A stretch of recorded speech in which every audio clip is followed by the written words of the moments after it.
Auzubillahiminash-shaytanir-rajim. Bismillahir-rahmanir-rahim. Dear students, for the previous lecture, which is class tama video bana, the actual yield sara, theoretical yield sara, the percentage yield sara, za yuso numerical koma, yuso example ba koma. No, the lecture ke munga try ko chi odwa example di odwa numerical diga so kuda tasu makha sal ko. Chi tasu no hum idea se shi clear shi. Ha, students, example number 1.14. Now, actually, when 1.92 gram of magnesium today, that's actually heated in excess of oxygen. Like that magnesium,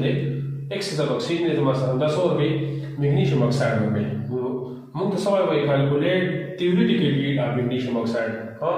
Theoretical yield means the balanced equation. The amount of prana calculate who the theoretical yield.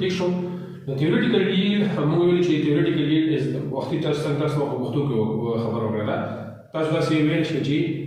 yield which is calculated from a balanced chemical equation is known as what? Theoretical yield. The students today numerical the solution about today do method ko ma chikam tasta asan kara kedo tasu hum aha hai. Our name sir to matas likhile let's suppose pamol ki khabar ko specific the theoretical yield the calculate kedo da para और ने जब प्रसाद के बारे में बात मोल की जो चिकन दा मास से माला रखना है दा बता सकता हूँ ना मुझे मोल था ठीक शो नो और ने स्टेप तो दा सो मुझे दा मोल ऑफ मैग्नीशियम दा तो सकता हूँ ना सारे बिल्कुल मोल ऑफ मैग्नीशियम जिन्हें दा हम कराना जो मुझे सर फार्मूला से दा mass of magnesium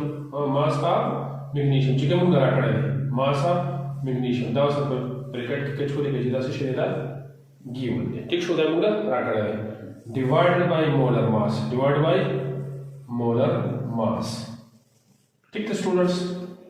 was does mol ta atom da mass le da mass da sa atom mol ta no formula ki value food ka the mass umra de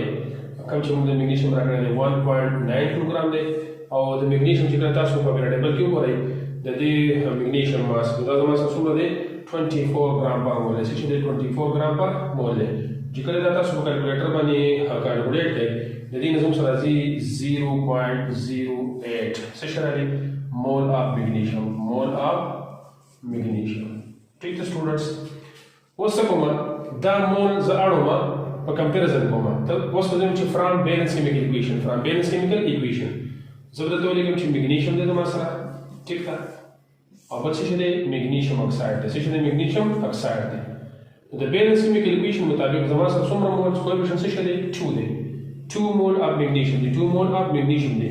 मान सुमरा मोल ऑफ मैग्नीशियम रख ले द बिया कोएफिशिएंट से दे 2 दे जबोली कम 2 मोल ऑफ मैग्नीशियम द दी वजन मुताबिक दा मसला का को मोल था द दी वजन मुताबिक सुमरा मोल 0.08 मोल ऑफ मैग्नीशियम वाला सुमरा मैग्नीशियम ऑक्साइड रख जबोली कम x मतलब दा चमा मालूम नहीं क्रॉस मल्टीप्लिकेशन वो कम कि क्रॉस मल्टीप्लिकेशन कर जो कम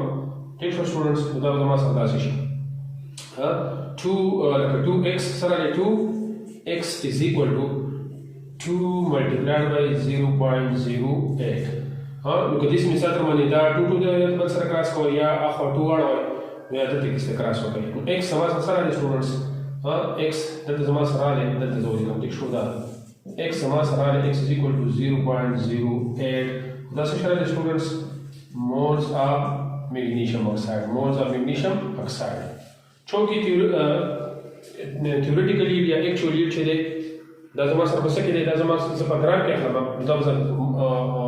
ग्राम तोड़ना, उधर ग्राम फार्मूला चले लगता है उधर देखें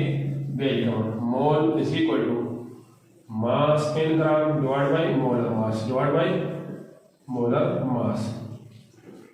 जैसा होगा सब स्टूडेंट्स मास अगर मोल मास तक करो क्रॉस मल्टीप्लिकेशन वो कहीं 10 वो लिखे g mass is equal to mole multiplied by molar mass no mole mass actually सुमर दे students magnesium oxide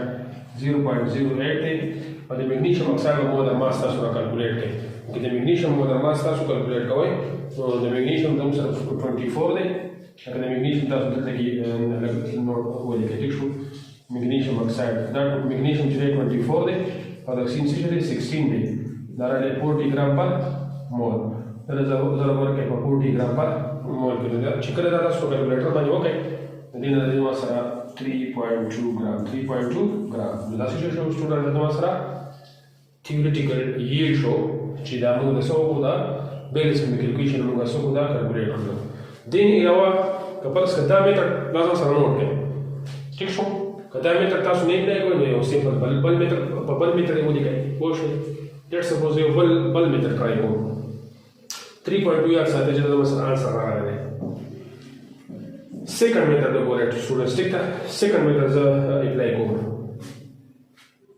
سیکنډ میتر داسې تاسو لیکلی شئ چې څه ولیکئ تاسو چې پرا بیلنس کیمیکل اکویشن دلته میګنیشیم دی ټیک ده او ما سره کې میګنیشیم اکساید راغلی اوس د دې میګنیشیم د یو مول وزن څومره دی 24 ګرام دی په ټیبل کې تاسو کتلی شئ خو دلته تاسو ما سره څومره مول دي 2 مول دي که نه نو ته به درکړې 24 له څه کې سره ورکړي په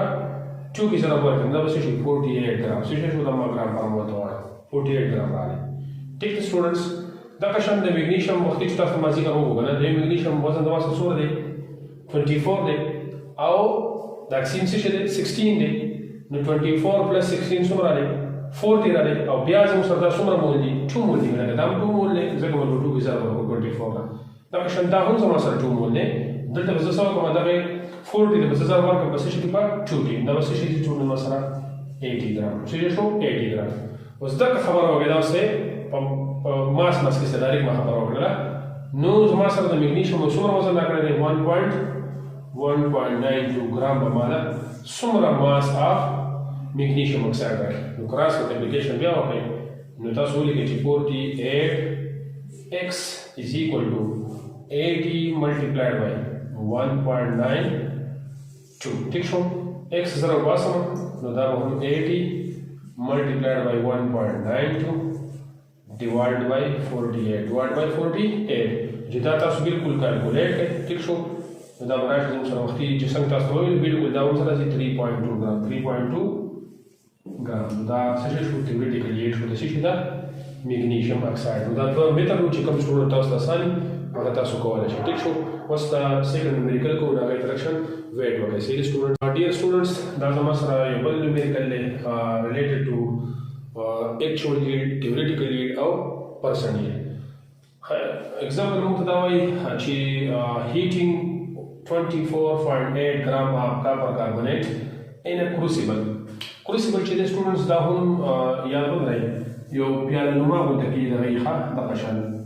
شی وي خو چونکې د دې دا کوم پاټ چې دا کوم د دې دا کوم لوښی چې دی د کوم خاورو نه چې جوړ دی نو دا زیات ټمپریچر څه کولی شي برداشت کولی شي نو په دې کې به زه څه ور واچوم سټوډنټس ته به کې زه دغه کاپر کاربونیټ به کې زه کښېږدم او دا په بټۍ کې زه مین فکس کړم بټۍ کې به زه کښېږدم او هیټ ور ورکړم نو دغه وایي چې که فرض کړه دا کاپر کاربونیټ په بټۍ کې زه دومره واخلم او دا زه هیټ کړم نو دا ماته څه راکوي produce only 13.9 gram of copper oxide نو دا خو سټوډنټس یاد ولرئ چې دا چې دومره زموږ سره راکوي پریکټیکل وګورئ دا سره کې دومره اماونټ باندې سره راکوي دا کاپر اکساید راکوي دا زما سره څه شی شو دا زما سره ایکچوال ییلډ شو ځکه چې دا موږ پریکټیکلي وکړو نو خو دا یاد ولرئ چې زموږ سره څه شو دا ډېټا تاسو درکوي چې ایکچوال ییلډ څومره شو ایکچوال ییلډ ٹھیک شو actual yield is equal to 13.9 gram. Guess what is percentage yield? The percentage yield मुझे पता रहेगा ना या percent yield या percentage yield मुझे खबरा दाया दादा अरे previous lecture में मुझे करेगा चिता बराबर जैसे she the actual yield the ratio था actual yield divided by theoretical yield divided by theoretical yield YIELD yield multiplied by 100 دا خو زما څه شی دی داسې زما ولې پرسنټ ییلډ نو د پرسنټ ییلډ نه چې دی ما خو ایکچوال ییلډ موږ دا وکړو چې پریکټیکلي وشو دا زموږ سره دومره اماونټ 13.9 ګرام of copper oxide موږ راغله نو ایکچوال ییلډ خو کلیر شو خو تیوریټیکل ییلډ موږ څه کوو دا موږ معلوموو تیوریټیکل ییلډ موږ ته پته ده چې تیوریټیکل ییلډ can be calculated from a balanced chemical equation زه دلته څه کوم د بیلنس کیمیکل اکویشن نه تیوریټیکل ییلډ معلوموم د بیلنس کیمیکل اکویشن ما درا کړی دی سټوډنټس زه ولیکم فرام بیلنس کیمیکل اکویشن کاپر کاربونیټ چې کله دا هیټ کوم عمل سره کې کاپر اکساید اوس موږ ته خبره کلیئر ده دا زموږ سره 1 مول دی نو دا چې کله زه د دې چې کوم مولر ماس دی هغه زه واخلم که نه سټوډنټس د کاپر چې دی 64 دی پلس کاربن 12 ګرام دی اکسیجن چې دی 16 ملټیپلایډ بای 3 نو دا سره ځي 48 نو چې ټوټل 68 پلس 68 پلس 12 او پلس 48 دا چې کله زه اډ وکړم دا دې ما سره 124 ګرام 124 ګرام 124 ګرام د بیلنس کیمیکل اکویشن مطابق ماله څومره کاپر اکساید راکړي زه به د کاپر چې دی 64 او پلس 16 دا راکړي ماله 80 ګرام څو سره راکړي 80 ګرام اوس که فرض کړه زه څه واخلم دومره اماونټ ما اخیستی دی که نه په کروسیبل کې د څه شي د کاپر کاربونیټ زه به واخلم چې 24.8 ګرام به ماله څومره کاپر اکساید راکوي نو دا ما څه وکړو دا د بیلنس کیمیکل اکویشن نه ما دا کالکولیټ کړلو نو دا تیوریټیکلی لیډ شلو کراس ملټیپلیکیشن ولیکم نو څه شو 124x is equal to 24.8 multiplied by 80 x معلومه theoretically 24.8 multiplied by 80 divided by 124 چې کله دا تاسو سټوډنټس په کیلکولیټر وکړئ دین راځي 16 ګرام چې دا دی 16 ګرام دا څه شو theoretically شو اوس په دې اکویشن کې ویل فور کې is equal to person yield is equal to actual yield زما سره څومره دی سټوډنټ 13.9 ګرام دی